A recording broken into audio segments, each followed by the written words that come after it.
Hey all, Cohen here. So I wanted to make a video because today I am going to be going to Niagara so that I can get a scan of my thighs and the blood vessels in my thighs so that I can find out if Montreal will do phalloplasty with a thigh graft for me. So I just wanted to update everybody because I'm going about things a different way, and generally Montreal doesn't do alt phalloplasty, but if you do want alt phalloplasty and you are in Canada and your only option is Montreal, you can always email them and ask them if they can let you know if you would be a good candidate for phalloplasty. Because I found the only difference between Montreal and other surgeons elsewhere, like in the US or Europe and places like that, if you want alt phalloplasty, there are places that will do other graft sites, but the most common is the thigh. Some and most surgeons do have a restriction on weight or body fat percentage just because of the outcomes, the amount of complications there could be, and things like that. So, with surgeons outside of Canada, our only bottom surgeon at this moment is the one in Montreal. So, at this point, they request that you have a certain body fat percentage, which I believe I've mentioned in a previous video. If you want to check that out, I have done other videos about phalloplasty to do with the one that I had booked prior. So if you're curious about Brownstein and Crane, I have made a video about that and about canceling, because for me and my mental health, I cannot travel that far, and Montreal is a lot closer to me than San Francisco. So if I hadn't canceled, I would have been having phalloplasty this November in San Francisco, but I had to face the cold hard truth that I can't travel well at all, and I would not be able to make it in San Francisco for the amount of time that I would have to be there, and my mental health would probably cause complications, or at least something would probably arise from me not healing too well to do with stress and things like that. So I had to make that decision, which, like I said, there's a video about. But other surgeons are willing to do those surgeries with um, bigger leeway for people that don't fit a very small frame with low body fat percentage. I'm 5'3", 125 pounds ish, and my body fat percentage is next to nothing. So I was a perfect candidate, which is great for me. The only thing is that what I've had to do is I've had to start from talking to Montreal, not as a patient officially, just as somebody who's emailing asking them what they can do for me and if they will do it. So I've gone through emailing with them back and forth a little bit, and because I'm not a patient, obviously it takes a little bit more time because I'm just a random email in an inbox.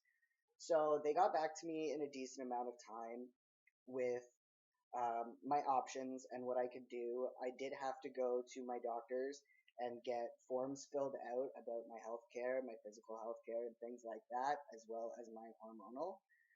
So from that point, I had gone to my doctors and gotten those things done, any of the tests that they requested me to do. I also had to take pictures of my thighs.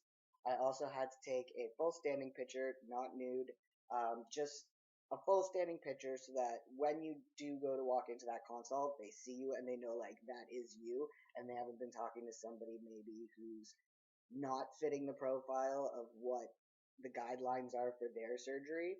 So if you do find that you've contacted Montreal and they are not willing to do it because you don't fit their guidelines, there are other surgeons that have a little bit more leeway, so you can go check them out as well. But for the rest of this video, I am just going to talk about Montreal because most of us in Canada, this is our only option. In Ontario and a few other provinces, I believe you can get funding to go outside, so that is an option. But for most of us, this is the only one, so it's great to have that information out there because originally when I spoke with them briefly, they said no right away. And then I heard people saying um, in the fall that they were starting to do phalloplasty alt in Montreal. So I started emailing last summer ish because I had heard it through the grapevine, but I wasn't sure. And then when I heard it again in the fall, it was just reconfirming. And by that time, I had also heard back from Montreal. So I found out quicker, but I also did hear it as well as I was finding out. So, like, it did take a little bit of time for me to figure out that they would do it for me. Then, when I did, they sent me everything that I needed to send them back. And after that was done, it took a little bit longer. So, it took a few months for them to get back to me in response after looking at all my stuff because, like I said, not an official patient. But they got back to me and they said they would do it. The only thing is that I had to get a scan of my thighs, which is what I'm going to do today. So they're going to be taking scans of my thighs to make sure that there's no like surprises. I guess the way they explained it to me, your blood vessels generally are all where they're supposed to be and everything's fine. But I guess sometimes you can get a little bit surprised when you go in and to do a surgery that you think will be straightforward and there could be a complication. So they just want to make sure that if they are going to do this for me, that it is going to be that there won't be any surprises. Everything in my thighs will be, I guess, biologically where they're supposed to be so that this surgery would be able to go through properly, which I am very glad that they are doing that. It's that extra little bit because I guess them not generally doing this type of surgery is a little bit scary, but then at the same point, I also think about it as my arm. Yes, I get more sensitivity. Yes, it might be a little bit easier for them to do. I'm not sure, but when I think about it, if you take a piece of skin from my arm and like obviously the vessels and everything and the nerves are better, 100%. But I think that like if you were going to take it from my thigh, which this would be the one, that an arm and a thigh are both limbs. They both have most of this. They have. I'm pretty sure that they have all the same things going through them. It's just that my thigh is not as sensitive as the nerves in my arm, which I'm completely okay with. But I do want to make sure that everything will go smoothly because these surgeries are not perfected and they have complications. So not everybody has them, but there's definitely a risk of complications. So if there is anything that would become complex during my surgery that would not necessarily have to do with um, the direct phalloplasty that might cause issues. I don't know if that made sense to you guys. Sorry. Um, but what I'm trying to say is that there could be complications to do with phalloplasty that could put me at risk, and there could be complications to do with my thigh if we don't check all that stuff out. So that's what I'm going to do today. And I'm hoping that everything from there, like the scan gets taken, it gets sent back quickly, and then from there, I should get an email letting me know if they're 100% for sure that they can do this for me. If they are, from that point, I will be going to make an appointment with my doctor so that I can get a consult and the OHIP coverage for the phalloplasty surgery that I will go to Montreal for. I keep saying and I'm really sorry. I'm a little scatterbrained and a little excited about today because I actually had a referral for the scan sent in Hamilton, but where I was sent, one of their machines is down, so they only have one working, and there's like a wait list, and I was told that I wouldn't get it until September, and then I found the name of a clinic in Niagara that specifically does these types of scans, which is amazing. So I gave that to my doctor, my doctor sent that out, and so today is Monday, and it's been like a week and a half since that referral was sent in, so that's a lot quicker. That's like a week and a couple days compared to 3 months that I still would have had to wait. So I'm really fortunate that I was able to find that. It's the Niagara Vascular Clinic in Niagara Falls, Canada, and that is very trans friendly as well. They do a lot of scans specifically for vascular. I'm not sure what else they do there, but I do know that if you are trans and you do need some type of vascular scans or anything like that, it's a really good place to go, and they don't have wait lists. So if you're needing that, keep that in mind. Um, but yeah, so from there, I think what I would do is hope that they say yes, and then I will go through and have a consult and then once I have a consult, I will make my decision 100% from there. I do know that I will need electrolysis on my thigh, so I am hoping that they will be able to schedule me for a consult relatively sooner rather than later. Like, it would be awesome if I could go sometime this summer or like even the beginning of the fall to have a consult, but I don't know what their wait lists are like. So I'll have to see about that, and I still have to wait to see if they'll do it for me. But, planning ahead is definitely something that I'm trying to do. It makes life a hell of a lot easier, especially if you have anxiety and things like that. But I've actually been talking to a few people that have gone through phalloplasty. They've gone through with the arm, but still at the same time, I've talked to them. I've seen some results, and I'm actually really impressed. I'd seen some results a few years back and was kind of on the fence. That's why I had originally gone with San Francisco. But after seeing the most recent ones, I am super impressed. I've also talked to people about the bedside manner, and it's amazing from what I'm being told. It's changed so much. Even dealing with the email process, I had emailed a few years ago, and I really was not given much information. They were very short with me, and I just did not feel welcome, even though it's the only place in Canada that was technically doing covered surgeries for trans persons. I didn't really feel welcome, and this time when I was emailing back, they were actually very nice, and if they forgot to message me back and I had to ask them, hey, what's going on? They messaged me back and they apologized and they gave me the information that I was looking for right away. So at that point, I'm pretty impressed with that because a lot of my worry was about their bedside manner and the aftercare, and then also the outcome from surgery. But recently, it looks like things have really progressed in a lot of areas, and I'm actually quite impressed by Montreal, and I think I will be content if I were to choose to go through and have my surgery there. And I think that hopefully, fingers crossed, after today, I will be told that it will be a possibility and I can get this ball rolling. It's been about 3 years that I've been trying to get this going, and I know that I need the electrolysis, and that's going to take a good chunk of time. On the short end, it might take 6 months. On the long end, it might take a year. So um, at that point too, I'd really like to have a consult so that I can start going with electrolysis. I don't just want to go start getting people to remove hair on my body and not specifically know what the surgeon in particular wants me to do.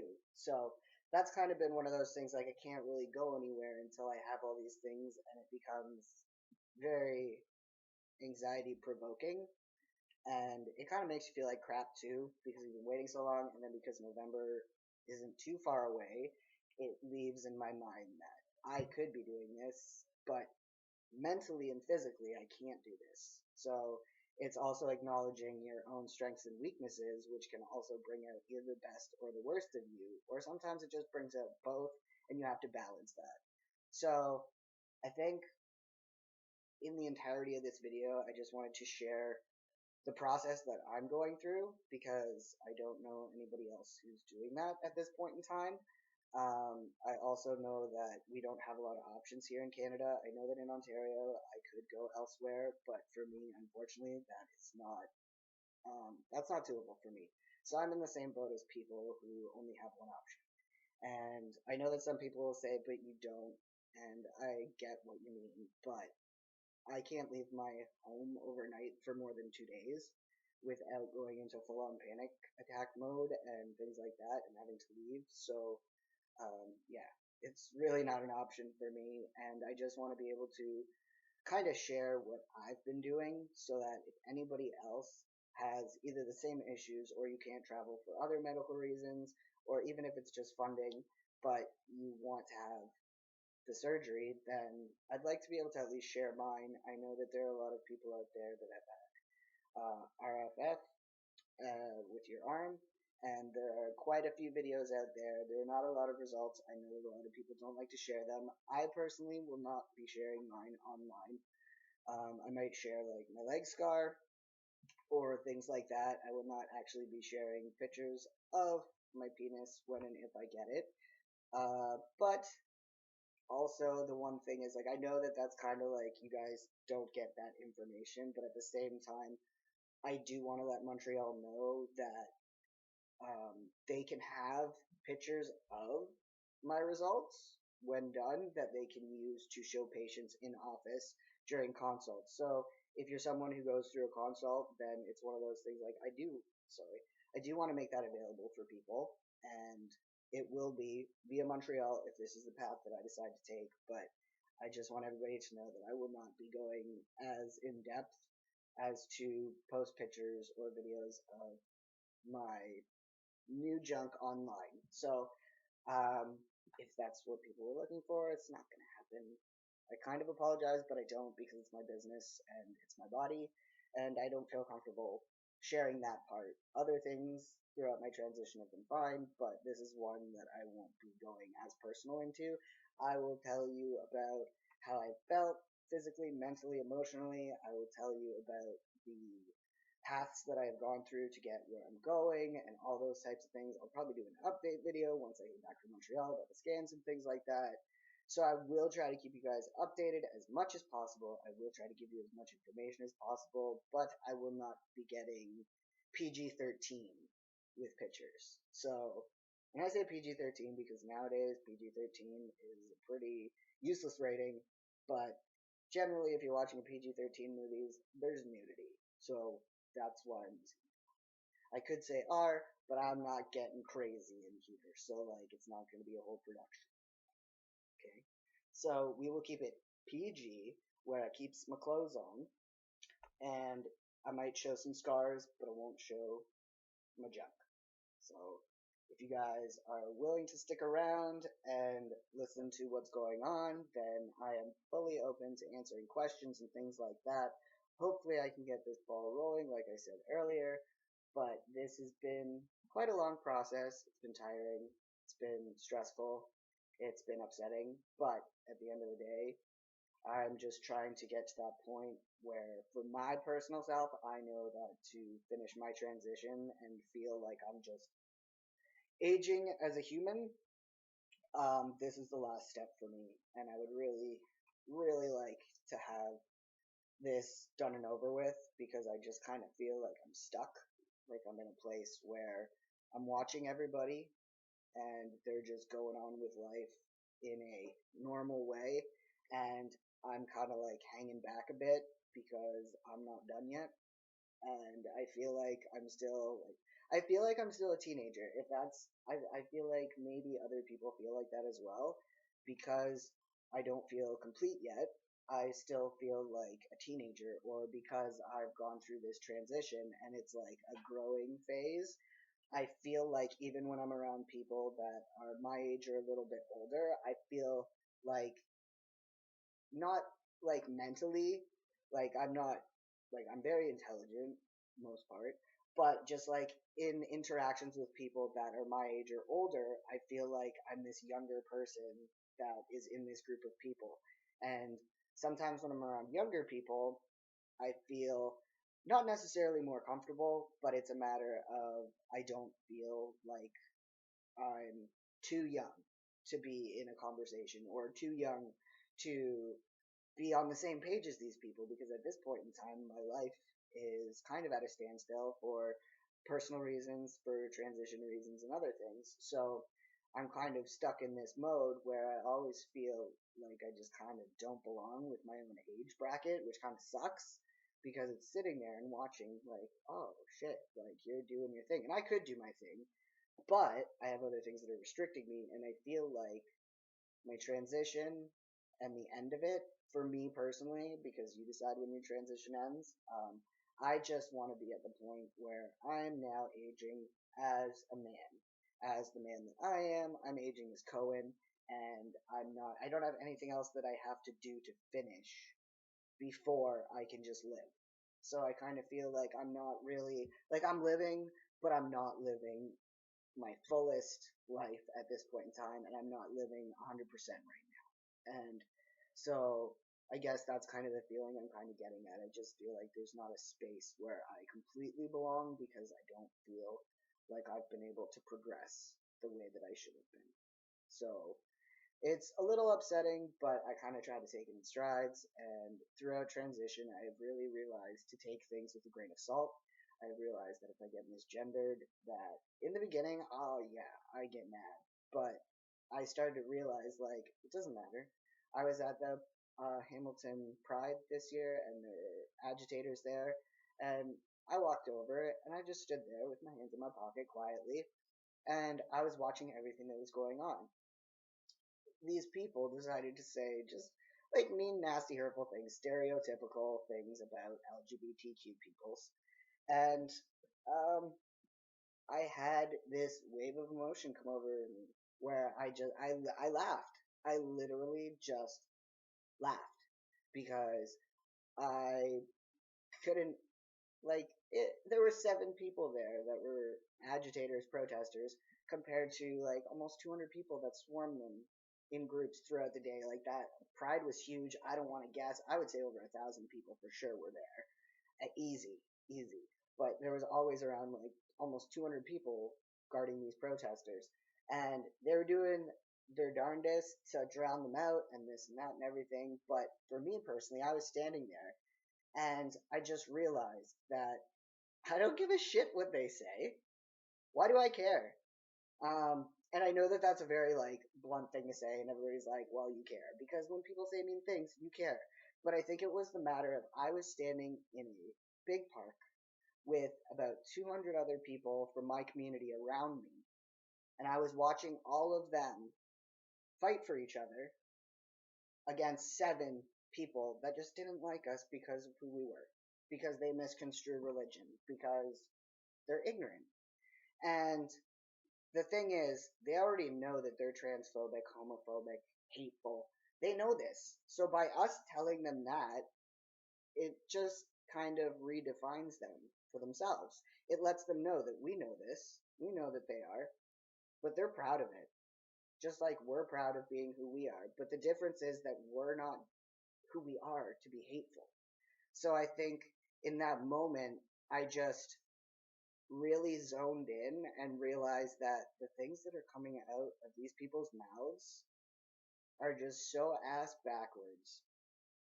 And I just, for once in my life, felt like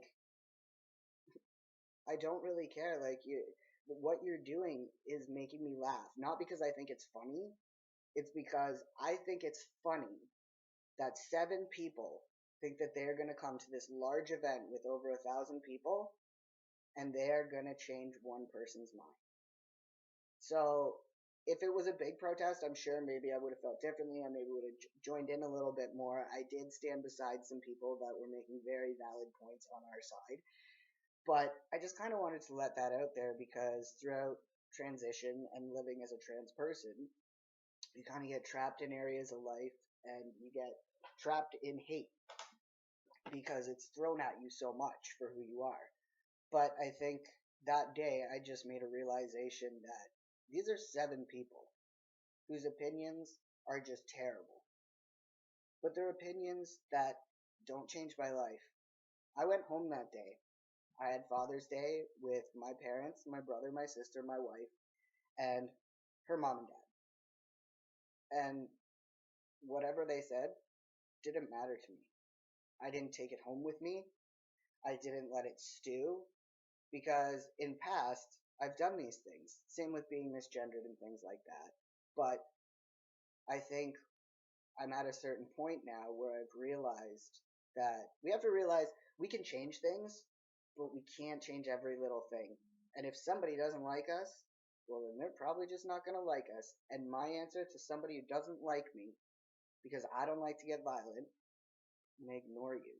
Because what I noticed when I was standing there with my hands in my pockets, not saying a dang word, I had more attention from the police than somebody next to me that was yelling in somebody's face. I had more stares from the 7 people protesting or agitating than I've ever had standing in that kind of circumstance before. And I know that a lot of the times, like, people say ignore it, blah, blah, blah. It's not that I was ignoring it. It was a matter of I was choosing not to respond to them.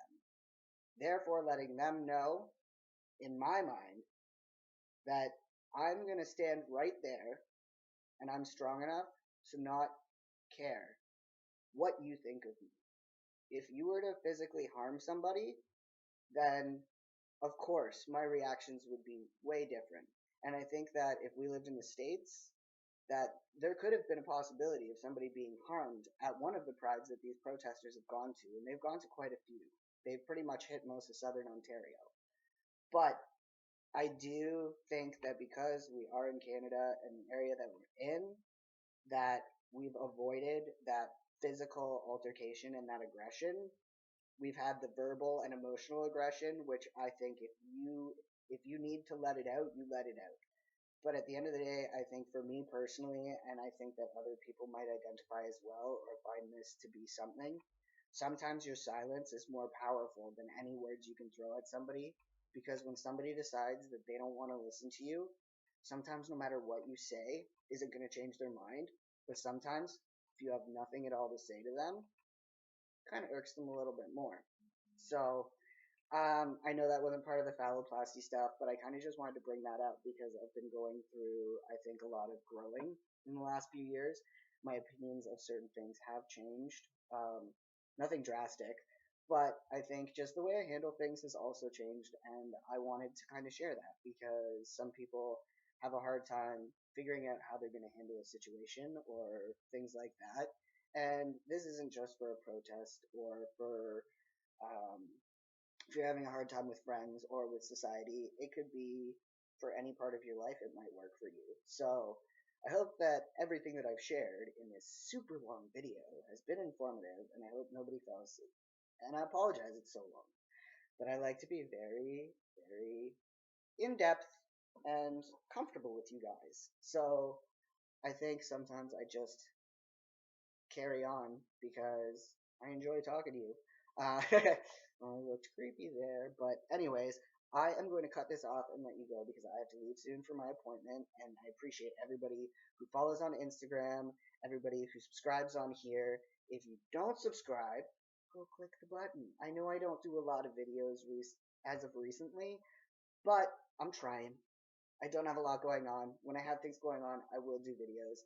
And I also have a plethora of videos that are still like I just hit 4 years on T. I might do a video for that, but all my videos on here are from my 6 months on T till now. So any of that is still relevant. If anything has changed, I have made update videos to do with that. So go take a look, see what you can find. Hope you like the channel. Hope you find the information helpful. And I will talk to you later.